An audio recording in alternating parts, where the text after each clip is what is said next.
알츠하이머병이 진행되면 시각정보 전달 VH 경로에서 헤모글로빈 발현이 감소하게 됩니다. 이로 인해 산소 공급이 줄어들고 뇌세포의 기능이 저하되어 초기 증상이 나타나게 됩니다. 이러한 변화를 조기에 발견하면 알츠하이머병을 더 빨리 진단하고 치료할 수 있습니다. 1장 알츠하이머병의 DAE. 알츠하이머병은 주로 나이가 들면서 나타나는 신경퇴행성 질환입니다. 이 질환의 주요 특징은 기억력과 인지 기능의 점진적인 저하입니다. 알츠하이머병은 이름은 1906년에 이 병을 처음으로 발견한 독일의 의사 알로이스 알츠하이머의 이름을 따서 지어졌습니다. 알츠하이머병은 특히 노인들에게 흔하며 일상생활을 어렵게 만드는 다양한 증상을 동반합니다. 알츠하이머병의 정확한 원인은 아직 완전히 밝혀지지 않았지만 여러 가지 요인이 복합적으로 작용하는 것으로 알려져 있습니다. 주요 원인으로는 다음과 같은 것들이 있습니다. 첫째, 유전적 요인으로 알츠하이머병은 가족력이 있는 경우 발병 위험이 높아집니다. 특정 유전자 변이가 이 질환과 연관되어 있습니다. 둘째는 환경적 요인으로 생활습관, 식습관, 그리고 환경오염 등이 알츠하이머병 발병에 영향을 줄 수 있습니다.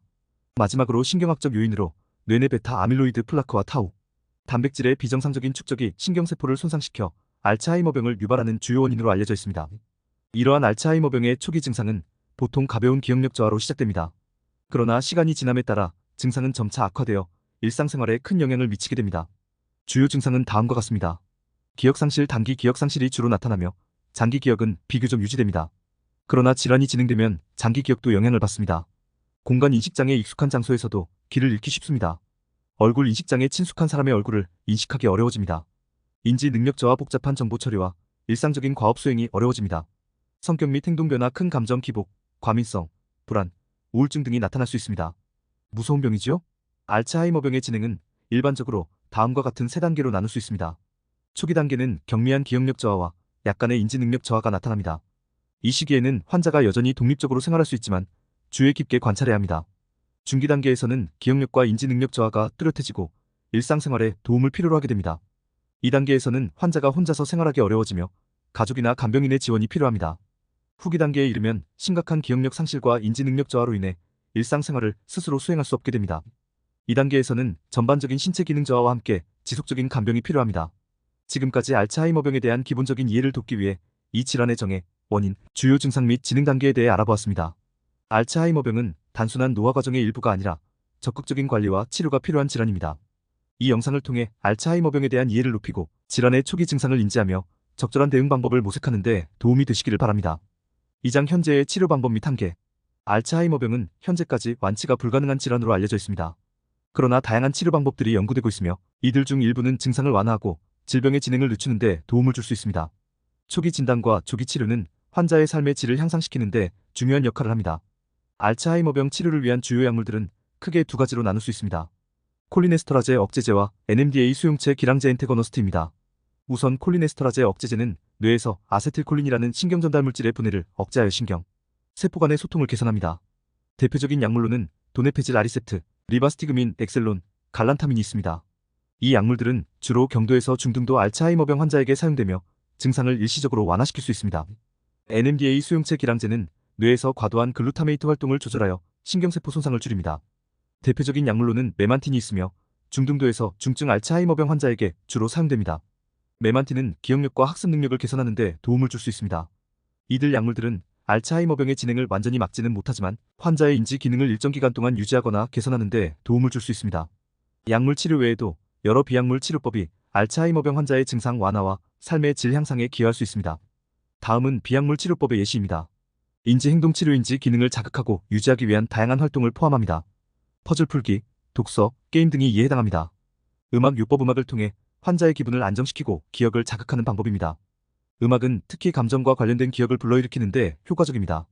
운동, 요법, 규칙적인 운동은 신체 건강을 유지하고 인지 기능을 향상시키는 데 도움을 줍니다.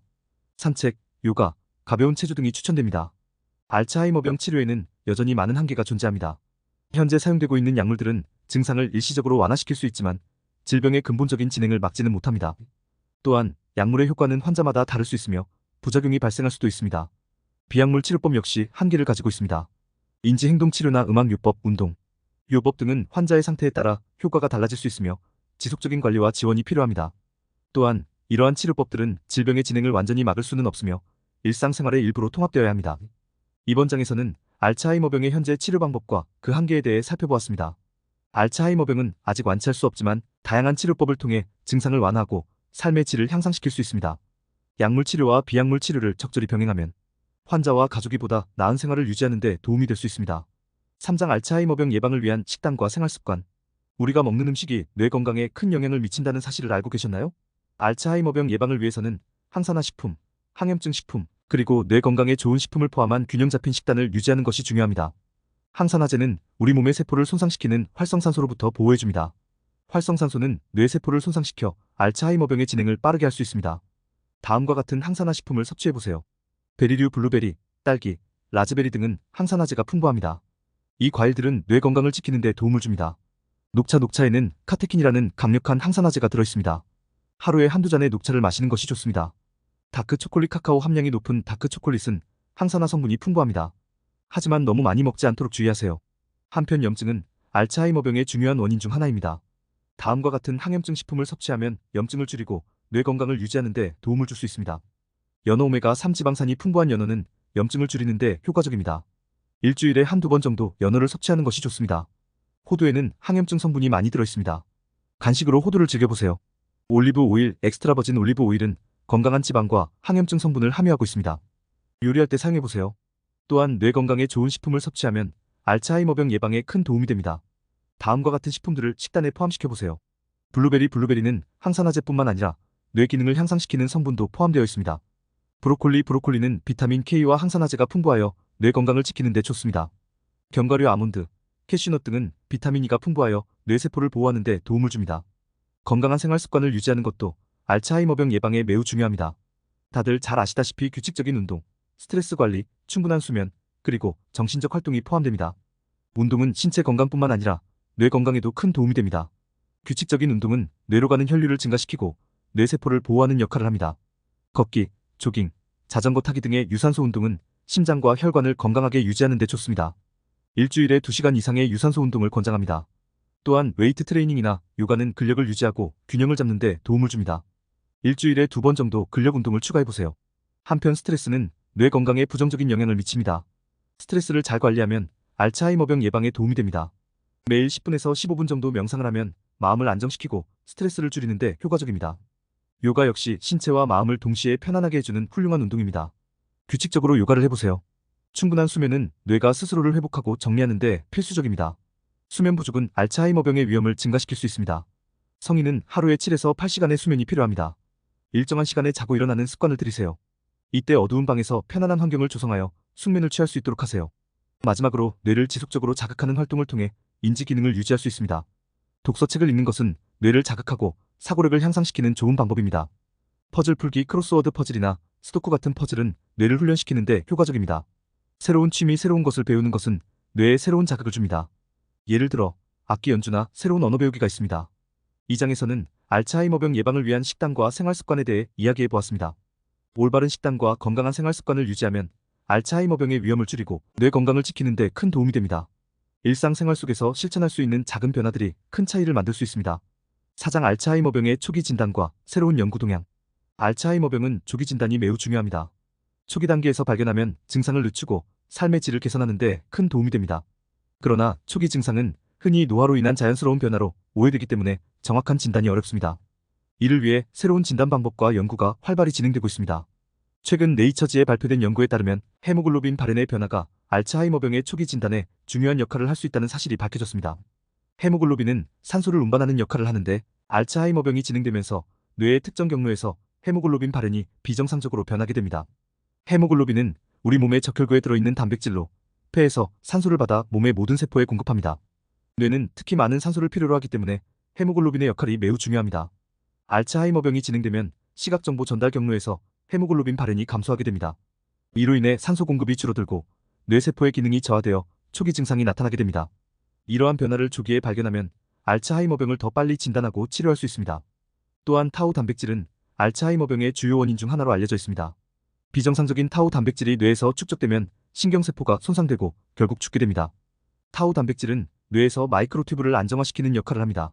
마이크로튜브는 신경세포 내부에서 물질을 운반하는 중요한 구조입니다. 알츠하이머병 환자에서는 타우 단백질이 비정상적으로 변형되고 축적되어 신경섬유, 엉키멘 FTS를 형성합니다. 이로 인해 신경세포가 손상되고 뇌의 기능이 점차 저하됩니다. 타우 단백질의 이러한 변화를 초기에 발견하면 알츠하이머병의 진행을 늦출 수 있는 중요한 단서가 될 수 있습니다. 시각정보 전달 경로 VH 경로는 눈에서 받아들인 시각정보를 뇌의 기억, 저장소인 해마로 전달하는 중요한 경로입니다. 이 경로가 손상되면 알츠하이머병의 초기 증상인 공간인식장애와 얼굴인식장애가 발생할 수 있습니다. VH 경로는 시각정보를 처리하고 저장하는 데 중요한 역할을 합니다. 이 경로는 뇌의 여러 부위를 거쳐 정보를 전달합니다. 알츠하이머병이 진행되면서 VH 경로의 기능이 저하되면 시각정보의 전달이 원활하지 않게 됩니다. 이로 인해 환자는 익숙한 장소에서 길을 잃거나 친숙한 사람의 얼굴을 인식하지 못하게 됩니다. 이러한 증상은 알츠하이머병의 초기 진단에 중요한 단서가 될 수 있습니다. 최근 연구에서는 비침습적인 방법으로 알츠하이머병을 조기에 진단할 수 있는 가능성이 제시되고 있습니다. 예를 들어 혈액 검사를 통해 타우 단백질이나 헤모글로빈 발현의 변화를 확인하는 방법이 연구되고 있습니다. 비침습적 진단법은 환자에게 큰 부담 없이 알츠하이머병을 조기에 발견할 수 있는 장점을 가지고 있습니다. 이러한 진단법이 상용화되면 더 많은 사람들이 조기에 알츠하이머병을 진단받고 적절한 치료를 받을 수 있게 될 것입니다. 이 장에서는 알츠하이머병의 초기 진단과 관련된 새로운 연구 동향에 대해 이야기했습니다. 초기 진단의 중요성과 함께 헤모글로빈 발현 분석, 타우 단백질의 착용, 메커니즘, VH 경로의 역할 등을 살펴보았습니다. 이러한 연구들은 알츠하이머병의 조기 진단과 치료에 중요한 역할을 할 것으로 기대됩니다. 5장 신약 개발의 가능성 및 미래 전망. 알츠하이머병의 뒤은 전 세계적으로 수백만 명에게 영향을 미치는 심각한 신경퇴행성 질환입니다. 현재 사용되고 있는 치료법들은 주로 증상을 완화시키는 데 중점을 두고 있지만 근본적인 치료법은 아직 개발되지 않았습니다. 이번 장에서는 알츠하이머병 치료를 위한 신약 개발의 가능성과 미래 전망에 대해 논의해 보겠습니다. 헤모글로빈 발현 분석은 알츠하이머병의 조기 진단과 신약 개발에 있어 중요한 돌파구를 제공할 수 있습니다. 헤모글로빈의 발현 수준이 알츠하이머병과 밀접한 관련이 있다는 연구 결과는 새로운 타겟팅 전략을 제시합니다. 특히 헤모글로빈 발현을 조절하여 뇌로의 산소 공급을 개선하고 신경세포의 에너지 대사를 증진시키는 약물 개발이 가능해질 것입니다. 이를 통해 신경세포의 기능을 유지하고 질병의 진행을 늦출 수 있을 것으로 기대됩니다. 헤모글로빈 발현 분석을 통해 얻은 데이터를 바탕으로 예측 모델을 구축하면 알츠하이머병의 발병 위험을 조기에 감지할 수 있습니다. 이러한 예측 모델은 환자 개개인에 맞춘 맞춤형 치료법 개발에도 중요한 역할을 할 것입니다. 다음은 타우 단백질 연구를 통한 치료제 개발 전략입니다. 타우 단백질을 표적으로 한 치료제 개발. 타우 단백질의 비정상적인 축적은 알츠하이머병의 주요 병리학적 특징 중 하나로 이를 표적으로 한 치료제 개발이 활발히 진행되고 있습니다. 타우 단백질 억제제. 타우 단백질의 과다 인산화를 억제하는 약물은 신경섬유, 엉킴 NFTS의 형성을 방지하여 신경세포의 기능을 보호하는 데 효과적일 수 있습니다. 이러한 억제제는 타우 단백질의 비정상적인 변화를 조기에 차단하여 질병의 진행을 늦추는 역할을 할 수 있습니다. 타우 단백질 분해 촉진제. 또 다른 접근법은 비정상적인 타우 단백질을 분해하고 제거하는 약물을 개발하는 것입니다. 이러한 분해 촉진제는 신경세포 내에서 타우 단백질의 축적을 줄여 신경세포의 생존을 도울 수 있습니다. 또한 VH 경로를 개선하는 치료법이 가능합니다. 시각정보 전달 경로 VH 경로의 기능장애는 알츠하이머병의 초기 증상과 밀접한 관련이 있습니다. 따라서 VH 경로의 기능을 개선하는 치료법은 새로운 접근법으로 주목받고 있습니다. VH 경로의 신경세포를 보호하고 재생시키는 약물은 시각, 정보 처리와 관련된 인지 기능을 개선하는 데 도움이 될 수 있습니다. 이는 공간 인식장애와 얼굴 인식장애와 같은 초기 증상을 완화하는 데 효과적일 수 있습니다. 산소 공급 개선. VH 경로의 산소 공급을 개선하는 약물은 경로의 에너지 대사를 증진시키고 신경세포의 기능을 유지하는 데 중요한 역할을 할 수 있습니다. 이를 통해 전반적인 인지, 기능을 향상시킬 수 있을 것입니다. 알츠하이머병의 복잡한 병리학적 특성 때문에 단일 표적 접근법보다는 다중 표적 접근법이 더 효과적일 수 있습니다. 통합치료 전략은 여러 병리학적 경로를 동시에 타겟팅하여 질병의 진행을 효과적으로 억제하는 방법입니다. 예를 들어 타우 단백질 억제제와 항산화제를 함께 사용하는 방법이 있습니다. 병용요법은 서로 다른 메커니즘을 가진 약물을 동시에 사용하여 치료 효과를 극대화하는 방법입니다. 이는 환자 개개인의 상태에 맞춰 조정될 수 있으며 맞춤형 치료를 가능하게 합니다. 이렇게 알츠하이머병 치료를 위한 신약 개발은 여전히 많은 도전 과제를 안고 있지만 미래에는 다양한 혁신적인 접근법이 등장할 것입니다. 유전자 치료는 유전적 요인에 의해 발생하는 알츠하이머병의 근본적인 원인을 치료하는 방법으로 앞으로 큰 잠재력을 가지고 있습니다. 이를 통해 타우 단백질의 변형을 방지하거나 베타 아밀로이드의 축적을 억제할 수 있습니다. 또한 나노기술, 세포치료, 그리고 뇌, 자극기술 등 혁신적인 치료 기술이 알츠하이머병 치료에 새로운 가능성을 열어줄 것입니다. 이러한 기술들은 더 정밀하고 효과적인 치료 방법을 제공할 수 있습니다. 알츠하이머병 연구는 국제적인 협력이 매우 중요합니다. 다양한 연구기관과 기업, 정부 간의 협력을 통해 더 많은 자원과 정보를 공유하고 신속하게 신약 개발을 진행할 수 있습니다. 이렇게 알츠하이머병 치료를 위한 신약 개발의 가능성과 미래 전망에 대해 논의해 보았습니다. 헤모글로빈 발현 분석, 타우 단백질 표적 치료제, VH 경로 개선, 다중 표적 접근법 등 다양한 연구 방향이 앞으로의 치료법 개발에 중요한 역할을 할 것입니다. 알츠하이머병 치료의 미래는 밝으며 지속적인 연구와 혁신적인 접근법을 통해 환자와 가족들의 삶의 질을 높일 수 있을 것입니다. 오늘은 알츠하이머 병의 원인과 치료 방법, 생활 습관, 타우 단백질과 VH 경로 연구를 통한 신약 개발 가능성을 알아보았습니다. 무엇보다 예방이 최선의 치료이듯이 병에 관한 정확한 지식과 건강한 생활 습관, 식습관을 가지는 계기가 되시길 바라며 이상 토트쌤의 사이언스 캐치였습니다.